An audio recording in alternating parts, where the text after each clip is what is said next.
நகர் பகுதியில் உள்ள பெதல் home Joy ஜப வீட்டின் சார்பாக கோவை சாய்பாபா காலனியில் ஞாயிறு ஆராதனை சிறப்பு வழிபாடு நடைபெற்றது. இதில் நடனமாடி உற்சாகப்படுத்திய குழந்தைகள். கோவை கவண்டபாளையம் அடுத்த சரவணா நகர் பகுதியில் பெதல் ஹோம் ஜாய் எனும் ஜப வீடு அமைந்துள்ளது. இந்த ஜப வீட்டின் சார்பாக கோவை சாய்பாபா காலனியில் உள்ள தனியார் அரங்கில் ஞாயிறு ஆராதனை நிகழ்ச்சி நடைபெற்றது.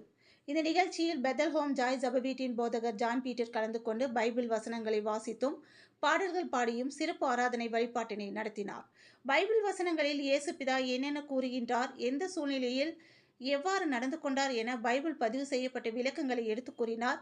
தொடர்ந்து ஞாயிறு ஆராதனை தொடர்ந்து பெதல் ஹோம் ஜாய் ஜப வீட்டின் சார்பாக பெண்கள், குழந்தைகள் என பலரும் நடன நிகழ்ச்சியை மேற்கொண்டனர்.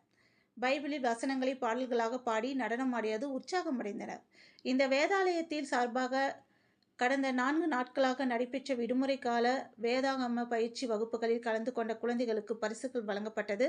இந்த நிகழ்ச்சியில் தமிழக முற்போக்கு மக்கள் கட்சியின் மாநில துணைத் தலைவரும் வழக்கறிஞருமான புஷ்பானந்தம், உதவி போதகர் ஜெயக்குமார், சந்திரன், அரசு போக்குவரத்து கழக பணியாளர் ராஜேஷ், பாஸ்டர் அமாஜாய் உள்ளிட்டோர் பலர் கலந்து கொண்டனர் என்பது குறிப்பிடத்தக்கது.